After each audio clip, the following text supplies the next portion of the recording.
Hello and welcome, I'm your Code Monkey. So look at this right here. Here's a perfect sphere. It looks normal, right? But after a bit, now it's starting to look a little bit wonky, and now it's actually getting quite a bit crazy, and now it's starting to get pretty insane. This is really supposed to be a normal static sphere, and now it is pretty much completely unrecognizable as an actual sphere. So do you know what exactly is happening here? So here's a hint, the sphere is so far looking really normal, and now it's starting to get a little bit jittery, and now it's going pretty insane. So again, do you know what exactly is going on here? The answer is floating point precision. Unity actually shows a really nice warning here. It's showing that due to floating point precision limitations, it is recommended to bring the world coordinates of the game object within a smaller range. Basically, the positions over here, the x, y, and the z, these are defined as floats. That is defined both for the position of the game object itself, and also for every single vertex inside of this sphere. Every single one of this vertices positions, every single one of those has an actual position with a float x, y, and z.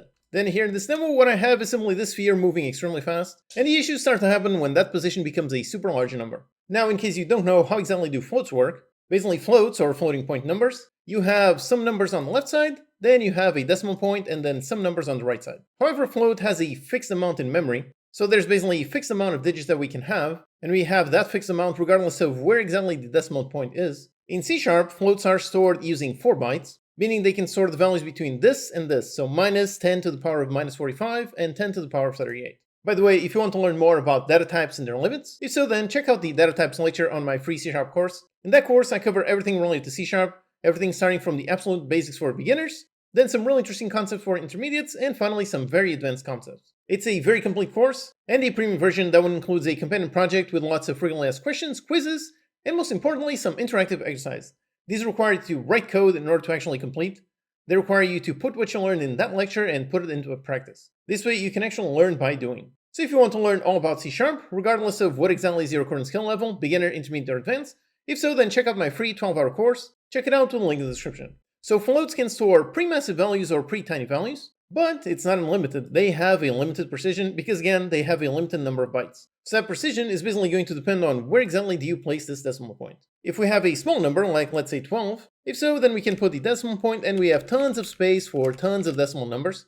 So we have a lot of tiny precision. However, on the other hand, if we have a really massive number on the left side, then we have decimal point. Then afterwards, we're not going to have much precision, we're not going to have much space for many digits. So for example, if the number is big enough that we can only store a single digit after the decimal point, if so, then we can basically only store precision of between 0.1 and 0.9. That's really it. Meaning that if a certain vertex is on position, let's say 0.134, if so, then that physically cannot be represented inside that float, so the whole thing gets cast down to just 0.1, which naturally puts it on the wrong position. So this is what caused that issue. It's because the floats cannot store simultaneously super large numbers with very tiny precision.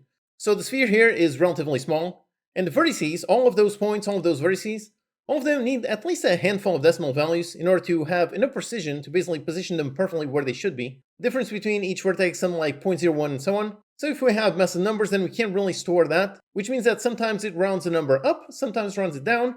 That is why basically this bug over here, this visual issue, this really the vertices just constantly jumping around, constantly trying to clamp, trying to round down into the nearest number. The vertices are trying to be rendered on the correct spot, but they simply cannot do it. So at some point, there's simply not enough precision to place them correctly, and that's how this whole thing breaks. So again, the problem is simply because floats cannot simultaneously store super large numbers and super tiny decimals. It can only store either one or the other one, meaning that the solution for this is usually to simply not have these super giant numbers.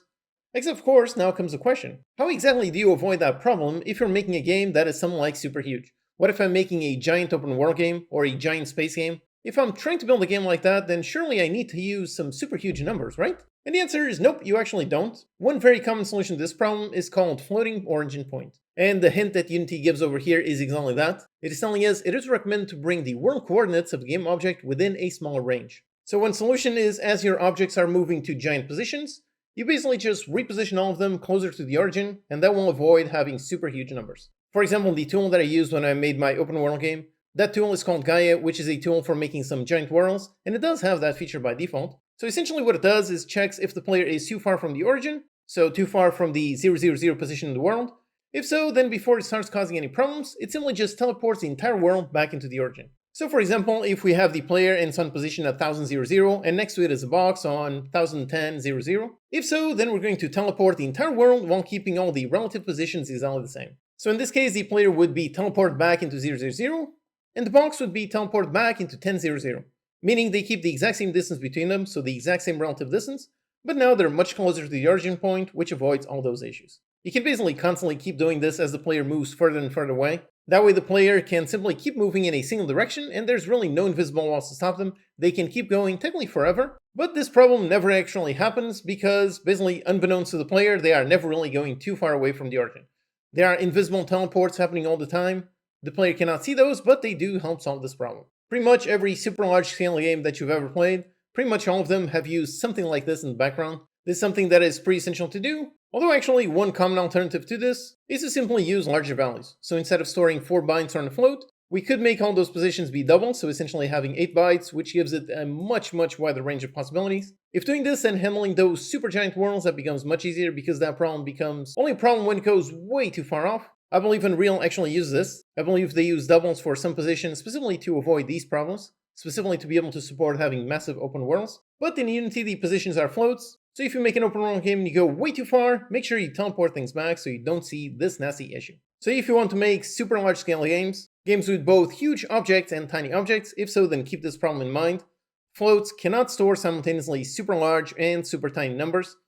If you try to do that, you're going to get weird visual bugs like this one, so make sure you always have some system to keep the player nearby the origin. Do you know that Half-Life 2 just turned 20? They published an update and a 2-hour documentary video where they even talked about what exactly happened with Half-Life 3. Do you know that Unity published a free ebook all about the graphics features in Unity 6? Do you know how many sales you might get if you get 10 million YouTube views on your game? Read these and many more game dev stories in my weekly Game Dev Report newsletter. Just sign up for free with a link in the description.